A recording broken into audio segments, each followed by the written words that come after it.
మేమందరం కూడా ఇటువంటి దీంట్లో మాకు ఒక పాత్ర ఇచ్చి హైడ్రా అనే ఒక సంస్థని క్రియేట్ చేసినటువంటి పెద్దలు ముఖ్యమంత్రి గారికి సభాముఖంగా వారికి మేము ధన్యవాదాలు తెలుపుకుంటున్నాం. సార్, ఇది ఒక 6 నెలల క్రితం ఇది చూస్తే కనుక ఇక్కడ అంతా డంపింగ్ యార్డ్ చెత్తతో నిండిపోయింది. ఇక్కడికి రావాలంటే మాస్క్ పెట్టుకొని రావాలి. మొత్తం ఎట్లా అంటే ఇక్కడ కంప చెట్లు ఉన్నాయి. ఇప్పుడు కూడా మనం గూగుల్ ఇమేజ్ చూస్తే కనుక కంప చెట్లే కనపడతాయి. ఆ పాత ఇమేజ్ చూపిస్తుంటుంది. కంప చెట్లతోటి ఇక్కడ ఖాళీ బీర్ సీసాలు మొత్తం చెత్త ఇదంతా చూస్తే కనుక ఈ చుట్టుపక్కల వాళ్ళందరూ ఖాళీ చేసి పోయేటటువంటి పరిస్థితి అన్నాడు. ఇటువంటి దాన్ని గౌరవ ముఖ్యమంత్రి గారు మాకు నిర్దిష్టమైన ఆదేశాలు ఇచ్చారు. పోయిన సంవత్సరం అక్టోబర్లో పెద్దలు హనుమంతరావు గారు వచ్చి మాకు ఒక రికమెండేషన్ ఇచ్చారు. ఈ బతుకమ్మ కుంట అనేది ఇలా ఉంది, దీన్ని ఎలా అయినా కానీ దీనికి పునరుజ్జీవం పోయాలని చెప్పేసి.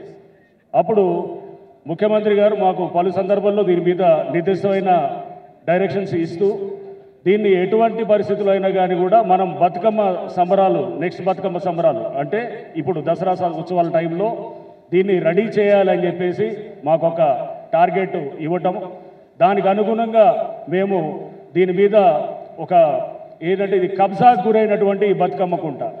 ఇది నార్మల్ చెరువు పునరుజ్జీవం కాదు. ఇది ఒక నిర్వీర్యం అయిపోయి మాయమైపోయిన ఒక దీన్ని చెరువుగా తయారు చేసి దీంట్లో ఉన్నట్టు అంటే వేరే చెరువులు మనం తయారు చేస్తాం. అది 10 ఎకరాలు ఉంటే 5 ఎకరాల చెరువు ఉంటుంది, ఇంకొక 5 ఎకరాలు. ఇక్కడ అసలు చెరువే లేదు. చెత్తతో నిండుబడినటువంటి ప్రాంతాన్ని దీన్ని మేము మళ్ళీ ఇప్పుడు చూస్తున్నారు. ఈ ప్రాంతం ఇప్పుడు దాదాపు 5 ఎకరాల చెరువు ఇది ఉంది.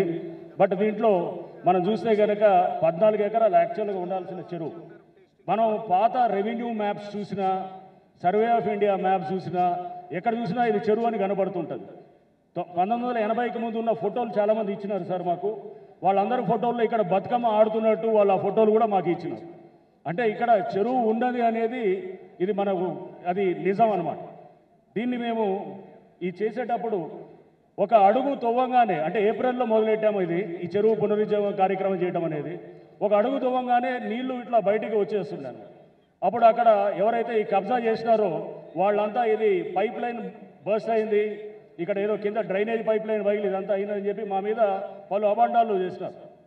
దీన్ని ఒక సుదీర్ఘమైన న్యాయ పోరాటంలో కూడా మా లీగల్ టీము హైదరాబాద్ మన హైకోర్టులో తెలంగాణ హైకోర్టులో ఉన్నటువంటి మన లీగల్ టీం అందరూ కూడా మాకు ఎంతో సహకరించి ఇక్కడ జిహెచ్ఎంసి, రెవెన్యూ, హెచ్ఎండిఏ అందరు డిపార్ట్మెంట్స్ కూడా ఒక సమన్వయంతో దీన్ని మళ్ళా మనం ఈ షేపుకి తీసుకొచ్చాం. ఇక్కడ ఆల్రెడీ ఈ ప్రాంతంలో ఇందాక మహిళలు చెప్తున్నారు సార్, 25,000 రేటు పెరిగిందని అంటున్నారు. అంటే రియల్ ఎస్టేట్ వీళ్ళు పక్కన ఉన్న అపార్ట్మెంట్స్ అందరిది కూడా 25,000 గజానికి ఇది పెరిగిందని చెప్పేసి. అంటే ఈ చుట్టుపక్కల ఉన్న వాళ్ళకి అంటే మేము రియల్ ఎస్టేట్ గురించి మాట్లాడలేదు, ఆహ్లాదకరమైనటువంటిది. అంటే ఒక బతికేదానికి మనకి ఒక బెంజ్ కారు ఉండొచ్చు, లేకపోతే 20 కోట్ల విల్లా కొనుక్కోవచ్చు, కానీ బయటకు వస్తే బురదలో తిరిగేదానికి అది జీవితం కాదు. క్వాలిటీ ఆఫ్ లైఫ్ అందించడానికి గౌరవ ముఖ్యమంత్రి గారు తీసుకొచ్చిన ఒక సంస్థ హైడ్రా.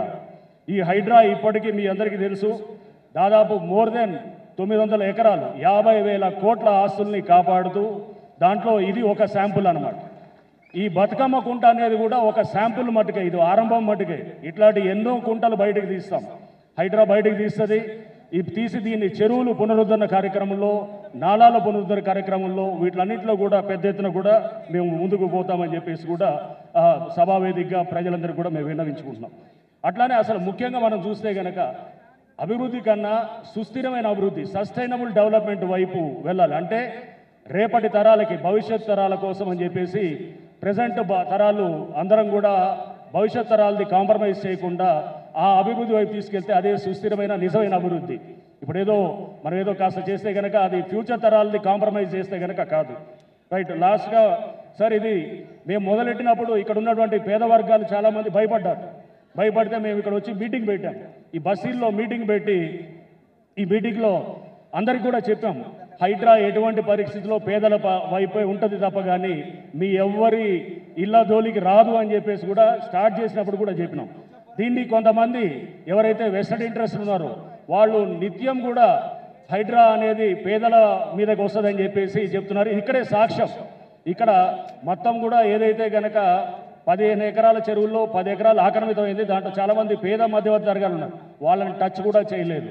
టచ్ చేయకుండా కూడా మేము ఈ చెరువుని మిగిలిన ప్రాంతాన్ని ఎవరైతే కబ్జాదారులు ఉన్నారో వాళ్ళ నుంచి ఈ చెరువుని మేము ఈ చట్టపరంగా దీన్ని తీసుకొని దీనికి ఇక్కడ ఈ విధంగా మనం తయారు చేయటం ఇదంతా మీరు కళ్ళ ముందు కనబడుతున్నటువంటి సత్యం ఇది సార్. అట్లానే మేము మా మీద ఎన్ని విమర్శలు వచ్చినా ఏది వచ్చినా కానీ కూడా మీరు మాకు ఇచ్చిన లక్ష్యానికి మేము అనుగుణంగా ఎక్కడ కూడా మేము అంటే మీ చిత్తశుద్ధిని చూపిస్తూ మా ఎక్కడైతే కార్యదర్శిని చూపిస్తూ మేము మీ డైరెక్షన్లో ముందుకు వెళ్తామని చెప్పేసి ఈరోజు ఇక్కడ ఇంత చక్కటి ప్రోగ్రాం ఆర్గనైజ్ చేసిన దానికి మీరు మాకు ఇది ఇచ్చినటువంటి దీనికి మేము నిత్యం కూడా మీకు కృతజ్ఞులై ఉంటాం సార్. Thank you sir.